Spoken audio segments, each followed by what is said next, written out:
Hello সবাই, স্বাগতম ফটোফক্স AI tutorial সিরিজে। আজকে আমি দেখাবো কিভাবে ফটোফক্সের এআই ম্যাজিক মোড ব্যবহার করে ফুললি অটোমেটিক আর সেমি অটোমেটিক দুই মোডেই ইমেজ আর ভিডিও তৈরি করা যায়। এখানে আপনি চাইলে একদম প্রম্পট ছাড়া অথবা নিজের মতো করে কাস্টম প্রম্পট লিখেও স্টুডিও কোয়ালিটি আউটপুট পেয়ে যাবেন। আজকের ভিডিওতে আমি দুটি ইমেজ ব্যবহার করে দুই মোডেই দেখাবো ম্যাজিক মোড কিভাবে কাজ করে আর কিভাবে মাত্র এক ক্লিকেই এআই পুরো কাজটা অটোমেটিকভাবে করে দেয়। তো আমি প্রথমেই বাম পাশে মেনু থেকে এআই ম্যাজিক মোড সিলেক্ট করে নেব। সিলেক্ট করে নেওয়ার পর আপনাদের সামনে এরকম একটি ইন্টারফেস চলে আসবে। তো প্রথমে আপনারা দেখতে পাচ্ছেন আপলোড প্রোডাক্ট ইমেজ। তো এখানে আপনারা একটি ইনপুট ইমেজ আপলোড করে দিবেন। তো আমি এই ইনপুট ইমেজটি আপলোড করে দিব। আপলোড করে দেওয়ার পর আমি চলে যাব পরের স্টেপে। পরের স্টেপে আপনারা দেখতে পাচ্ছেন স্টাইল ইনস্ট্রাকশনস। তো এটা অপশনাল, এটা আমি স্কিপ করে যাব। তো পরের স্টেপে আপনারা দেখতে পাচ্ছেন নাম্বার অফ আউটপুট। তো এখানে আমি অন সিলেক্ট করে দিব, কারণ আমি একসাথে একটি ইমেজই জেনারেট করব। তারপরে স্টেপ আপনারা দেখতে পাচ্ছেন ডাইমেনশন। তো আমি এখান থেকে একটি ডাইমেনশন দিয়ে দিব, আপনারা ইচ্ছা মতো দিতে পারেন। ডাইমেনশন সিলেক্ট হয়ে যাওয়ার পর আমি চলে যাব পরের স্টেপে। পরের স্টেপে আপনারা দেখতে পাচ্ছেন মোড। তো এখানে দুটি মোড আছে, সেমি অটোমেটিক এবং ফুললি অটোমেটিক। সেমি অটোমেটিক এবং ফুললি অটোমেটিকের মধ্যে আসলে পার্থক্যটা কি? Fully automatic no prompt mode. যদি আপনি কিছু লিখতে না চান, শুধু ফুললি অটোমেটিক সিলেক্ট করলেই এআই আপনার ইমেজ অনুযায়ী নিজে থেকে সেরা আউটপুট তৈরি করবে। এটা হলো নো প্রম্পট মোড, যেখানে শুধু আপলোড এবং ডান। সেমি অটোমেটিকের কাজ হলো প্রম্পট মোড। যদি আপনি কাস্টম স্টাইল, লাইটিং বা ব্যাকগ্রাউন্ড চান, তাহলে সেমি অটোমেটিক সিলেক্ট করবেন এবং নিচে স্টাইল ইনস্ট্রাকশন বক্সে আপনার নির্দেশনা লিখবেন। সেই অনুযায়ী আপনাকে আউটপুট জেনারেট করে দিবে। তো আমি ফুললি অটোমেটিক মোড সিলেক্ট করে দিব, কারণ স্টাইল ইনস্ট্রাকশন আমি ফাঁকা রেখেছি। ফুললি অটোমেটিক সিলেক্ট করে দেওয়ার কারণে এআই নিজে থেকেই সেরা আউটপুট তৈরি করে দিবে। তো আমি চলে যাবো পরের স্টেপে। পরের স্টেপে আপনারা দেখতে পাচ্ছেন ইমেজ সাইজ। তো এখানে তিনটি অপশন আছে, ফুল এইচডি, 2K এবং 4K। তো আমি এখান থেকে 4K অপশন সিলেক্ট করে দিব। 4K অপশন সিলেক্ট করে দেওয়ার পর চলে যাবো পরের স্টেপে। পরের স্টেপে আপনারা দেখতে পাচ্ছেন কন্টেন্ট অপশনস। তো এখানে দুটি অপশনস আছে, হাফ স্কেল ইমেজ এবং জেনারেট ভিডিওস। তো আপনারা চাইলে সিলেক্ট করে দিতে পারেন, অথবা সিলেক্ট না করে স্টার্ট ম্যাজিক মোডে ক্লিক করলেও কাজ শুরু হয়ে যাবে। তো আমি আউটপুট ইমেজ থেকে আরেকটি ভিডিও জেনারেট করবো একই সাথে, যার কারণে জেনারেট ভিডিওতে ক্লিক করব।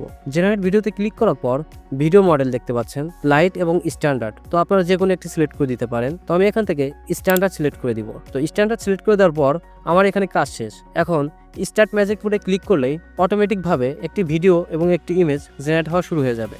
তো এখন আমরা স্টার্ট ম্যাজিক মোডে ক্লিক করব। স্টার্ট ম্যাজিক মোডে ক্লিক করার পর আপনারা দেখতে পাচ্ছেন কাজ শুরু হয়ে গেছে। কিছুক্ষণের মধ্যেই ইমেজ এবং ভিডিও দুটোই জেনারেট হয়ে যাবে। আপনারা দেখতে পাচ্ছেন ইমেজ জেনারেটের কাজ শেষ হয়ে গেছে। আমি যে ইনপুট ইমেজ দিয়েছিলাম, সেই ইনপুট ইমেজ থেকে সুন্দরভাবে এই ইমেজটি জেনারেট করে দিয়েছে এবং এই ইমেজ থেকেই একটি ভিডিও জেনারেট করে দিয়েছে। আপনারা চাইলে ফুললি অটোমেটিক মোড ব্যবহার করে কোনো প্রম্পট ছাড়াই এরকম ইমেজ এবং ভিডিও জেনারেট করে নিতে পারবেন। তো এখন আমি আপনাদেরকে দেখাবো সেমি অটোমেটিক মোড ব্যবহার করে প্রম্পটের মাধ্যমে কিভাবে ইমেজ জেনারেট করতে হয়। প্রথমে আমি রিফ্রেশ করে নিব। আপনারা দেখতে পাচ্ছেন আপলোড প্রোডাক্ট ইমেজ। তো এখান থেকে আমি আরেকটি প্রোডাক্ট আপলোড করে নিব। তো আমি এখান থেকে এই প্রোডাক্টটি আপলোড করে নিব এবং এই প্রোডাক্টের মাধ্যমে একটি ইমেজ আর একটি ভিডিও জেনারেট করে আপনাদেরকে দেখাবো। তো প্রোডাক্ট আপলোড হয়ে যাওয়ার পর আমি চলে যাবো পরের স্টেপে। পরের স্টেপে আপনারা দেখতে পাচ্ছেন স্টাইল ইনস্ট্রাকশনস। তো এখানে আমি কিছু ইনস্ট্রাকশনস দিয়ে দিব। দেওয়ার পর চলে যাবো পরের স্টেপে। পরের স্টেপে আপনারা দেখতে পাচ্ছেন নাম্বার অফ আউটপুট। তো আমি এখান থেকে অন সিলেক্ট করে দিলাম।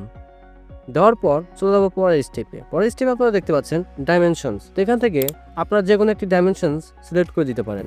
তো আমি এখান থেকে এটা সিলেক্ট করে দিলাম। দেওয়ার পর চলে যাবো পরের স্টেপে। পরের স্টেপে আপনারা দেখতে পাচ্ছেন মোড। তো এখানে দুটি মোড আছে, সেমি অটোমেটিক এবং ফুললি অটোমেটিক। তো এর আগে আমি ফুললি অটোমেটিকভাবে দেখাইছি, এখন আমি সেমি অটোমেটিকভাবে দেখাবো। তো আমি সেমি অটোমেটিক সিলেক্ট করে দিলাম। দেওয়ার পর চলে যাবো পরের স্টেপে। পরের স্টেপে আপনারা দেখতে পাচ্ছেন ইমেজ সাইজ। তো এখানে তিনটা অপশন আছে, ফুল এইচডি, 2K এবং 4K। এখান থেকে আপনারা চাইলে যে কোনো একটি সিলেক্ট করে দিতে পারবেন। তো এখান থেকে আমি 4K সিলেক্ট করে দিব। চলে যাবো পরের স্টেপে। পরের স্টেপে আপনারা দেখতে পাচ্ছেন কন্টেন্ট অপশনস। তো কন্টেন্ট অপশনসের দুটি অপশনস আপনারা পাবেন, আপ স্কেল ইমেজ এবং জেনারেট ভিডিওস। তো আমি ইমেজের পাশাপাশি একটি ভিডিও জেনারেট করব, জেনারেট ভিডিও সিলেক্ট করে দিব। দেওয়ার পর আপনারা দেখতে পাচ্ছেন ভিডিও মডেল। এখানে দুটি মডেল আছে, লাইট মডেল এবং স্ট্যান্ডার্ড। তো আমি এখান থেকে স্ট্যান্ডার্ড সিলেক্ট করে দিব। দেওয়ার পর আমার এখানে কাজ শেষ। তো স্টার্ট ম্যাজিক মোড বাটনে ক্লিক করলেই আমাদের প্রম্পটে নিয়ে যাবে। তো আমি এখন স্টার্ট ম্যাজিক মোড বাটনে ক্লিক করব। আপনারা দেখতে পাচ্ছেন প্রম্পটের এখানে চলে আসছি। তো প্রম্পট জেনারেট হচ্ছে।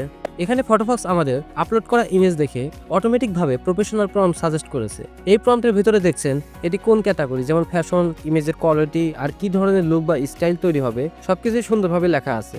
আপনি চাইলে জেনারেট সিমিলার চাপলে এই স্টাইলের মতো আরো প্রম্পট পাবেন। তো আমি এখানে ক্লিক করব। আপনারা দেখতে পাচ্ছেন সিমিলার টাইপের আরেকটি প্রম্পট রেডি হয়ে গেছে। আপনারা চাইলে এখান থেকে এডিটও করে নিতে পারবেন, আর যদি আপনাদের মনে হয় এটা প্রয়োজন নেই আপনারা এখান থেকে ডিলিট করে নিতে পারবেন। সবকিছু যদি ঠিকঠাক থাকে তাহলে এখান থেকে টিক মার্ক করে দিবেন। তো আমি এখান থেকে টিক মার্ক করে দিলাম। টিক মার্ক করে দেওয়ার পর সরাসরি চলে আসবো জেনারেট কন্টেন্ট বাটনে। তো জেনারেট কন্টেন্ট বাটনে ক্লিক করলে ইমেজ জেনারেটিংয়ের কাজ শুরু হয়ে যাবে। তো আমি এখন জেনারেট কন্টেন্ট বাটনে ক্লিক করব। আপনারা দেখতে পাচ্ছেন ইমেজ জেনারেট হয়ে গেছে। আমি এই ইমেজ ব্যবহার করে আরেকটি ভিডিও জেনারেট করে আপনাদেরকে দেখাবো। এখন আমি ভিডিও বাটনে ক্লিক করব। ভিডিও বাটনে ক্লিক করলেই ভিডিও জেনারেটের কাজ শুরু হয়ে যাবে। তো আমি ভিডিও বাটনে ক্লিক করলাম। আপনারা দেখতে পাচ্ছেন ভিডিও জেনারেট হয়ে গেছে। তো আপনারাও এআই ম্যাজিক মোড ব্যবহার করে প্রম্পট দিয়ে অথবা প্রম্পট ছাড়া দুইভাবেই ইমেজ এবং ভিডিও জেনারেট করে নিতে পারবেন। তো আমি আপনাদের সেমি অটোমেটিক এবং ফুললি অটোমেটিক দুইটা মোডই ব্যবহার করে ভিডিও এবং ইমেজ জেনারেট করে আপনাদেরকে দেখালাম। তো আপনারাও এভাবে ইমেজ এবং ভিডিও জেনারেট করে নিতে পারবেন। আর হ্যাঁ, আপনারা যারা ডাউনলোড করে নিতে চান তারা এখান থেকেও ডাউনলোড করে নিতে পারবেন অথবা মাই গ্যালারি থেকেও ডাউনলোড করে নিতে পারবেন। ধন্যবাদ সবাইকে।